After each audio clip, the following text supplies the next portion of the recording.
Hey everybody, I'm Ray from Ray's Cardboard Shop. So about 30 days ago, I decided to start something I always wanted to do, start my own online card shop. Right now, the shop, we mainly focus on the Gundam TCG, English and Japanese booster boxes, and I've been documenting the whole process here on YouTube. So it's officially been 30 days, and I figured I'd sit down and talk about some of the things I've learned so far.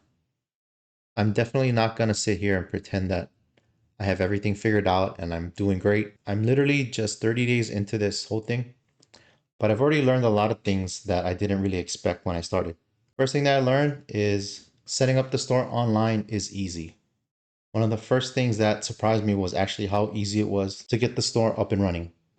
I'm using Shopify. It was between that or Wix, but from what I read online, Shopify has the better user interface, and the platform made setting up everything pretty straightforward. One thing that helped me a lot was the AI tool built into Shopify. Instead of constantly having to Google how to do something, I could just pull it up on the Shopify website and just ask it anything. Like I'm talking to ChatGPT. Like I would say, how do I change this? How do I edit this? Can you draft a product description? Can you make these changes? And it would just make all these changes for you. So that would really help me figure out things pretty quickly. That was really helpful. And that's when I realized something. Getting the website is easy. Getting people to actually come to the website and buy something, that's a whole completely different story. And honestly, this has probably been one of the biggest realizations I've had over the last 30 days. You can build a website, you can have products, you can have what you think are good prices, but it really doesn't matter. But that doesn't mean people are automatically going to find you. When you're a brand new store, nobody knows who you are. They don't know if like you can be trusted. They don't know if you're going to ship their order correctly. And they don't know if you're even going to be around 6 months from now. So getting that first customer to actually trust you enough to spend their money with you is a lot harder than putting a website online. And that was something I definitely underestimated. Another thing that I really didn't expect was how nerve-wracking it would be to sell higher price items as a brand new store. When I first started, I actually wanted to focus more on Japanese booster boxes. Part of the reason was because they're cheaper. My thinking was basically if something goes wrong or I get scammed or I make a mistake, I'm not taking as big of a hit. But I ended up listing higher priced products like GDO1, U-Type Rising, and GDO5 Freedom Ascension, which was just sitting on my shelf. And then somebody actually bought one. I remember thinking, okay, I'm about to ship something that's worth hundreds of dollars. And when you're a brand new store, you don't really have that established reputation yet. So you're wondering, is this a legitimate order? Is somebody going to charge this back? Am I going to get scammed? And that's where Shopify's fraud analysis has been helpful. Instead of just seeing an order and immediately shipping hundreds of dollars in cards, I can look at the risk signals that it has on the store and make a more informed decision. That alone gave me a lot more confidence selling the higher price products. So another thing I've learned is that getting inventory is basically a whole business by itself. Before I started, I kind of thought it was just, I want this product. I like this product, so I'm going to buy it. Other people have to like it, right? But it's not that simple. You have to find the product. You have to get it at a price that actually makes sense. You have to get it on time, and you have to make sure it arrives in a good condition. And then you have to get it to your customer without without without it getting damaged. And especially with sealed product, condition matters. If I'm buying a sealed product, I don't want to receive damaged boxes and then have to figure out what I'm going to do with them because I definitely have to discount them because that's what I would want as a customer. I learned pretty quickly that what you pay for in your inventory can basically make or break your margins because the cost of a product isn't just what you pay for in the box. You've got shipping, packaging, payment processing, website fees, and you also got your time.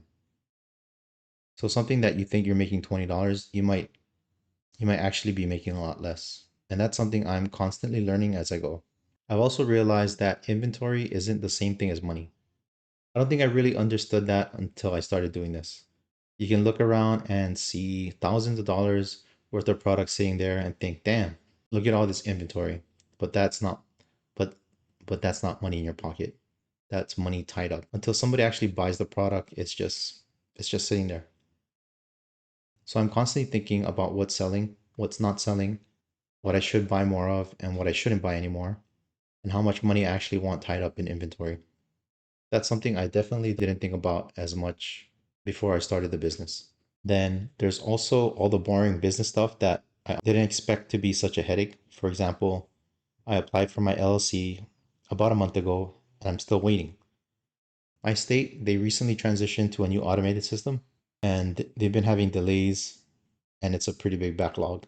The website says the normal processing time is only a few business days, but it's been about a month now. So I'm probably gonna have to call them in a bit and just ask what's going on. And from that, the one thing I really learned is that you really don't necessarily need to wait for everything to be perfect before you start. Depending on your situation and your state's requirements, you can start as a sole proprietor while you're getting everything else figured out. Since I wasn't able to get the business banking set up exactly how I wanted, I had an extra account that I wasn't really using. So I decided to dedicate that account strictly to the business. So that allows me to keep my business money separate from my personal money. And once everything is officially set up, I'll transition everything over into a new business account. So don't let waiting for the perfect setup stop you from getting started. I think another thing that I realized after 30 days is that I'm not just really building a card shop. You're really trying to build a brand, you're trying to build a YouTube channel, you're trying to build an audience, and you're trying to build trust. Because people aren't going to spend hundreds of dollars on your website and they've never heard of you. You want people to know who's actually behind the website. And that's one of the big reasons why I started this YouTube channel. I want people to know who I am, even though I haven't shown my face yet, but there's other reasons for it. But customers can know that I'm actually a real person. I'm not just somebody from another country trying to scam you. I want to show people the products that I'm buying and selling. I want to let people know what sells and what doesn't sell. I want everybody to see I want everybody to see the mistakes that I make, and hopefully over time you get to see me grow as a person and a business. You get to see me grow and build something real. So after 30 days, am I exactly where I thought I'd be? I actually think I'm ahead of where I thought I'd be, which is not something I'd expect to be able to say after only 30 days. When I first started this, I honestly didn't expect to make any sales in my first month. I figured I'd probably spend the first month just getting the website set up, getting inventory in, making videos, and trying to get people to find my store. So the fact that I've already had 2 sales, I'm actually pretty happy with that. And what's even more encouraging is that both of those sales were higher value products. I sold a GDO1 booster box and a GDO5 booster box. And when you look at the value of those sales, it's roughly equivalent to me selling 9 or 10 Japanese booster boxes. So 2 real orders from people who didn't know me at all. That's part of what actually matters right now. Even though I've only had 2 orders, there are 2 orders that I'm really happy about. And it gave me a lot more confidence that people are actually willing to trust a brand new store and spend their real hard-earned money. So no, I'm definitely not where I'd ultimately want to be, but I still have a lot to figure out. There's been a lot of growing pains and there's been some frustrating moments, but for the first 30 days, I think I'm actually ahead where I thought I'd be, and that's pretty encouraging. This is only day 30, so I'm going to keep documenting everything. We'll see where I'm at after 60 days, then 90 days, 6 months, and hopefully longer than that. So if you guys want to follow along with the journey, make sure you subscribe. And if you're looking for English or Japanese booster boxes, you can check out my website, raisecardboardshop.com. I've actually just switched over to free shipping throughout the US for a limited time. So if you're interested, definitely take a look. I'll have the link in the description. And if you found this video helpful, or if you're thinking about starting your own card shop, let me know down in the comments. I'd love to hear what you're working on. Thanks for watching, and I'll see you guys in the next one.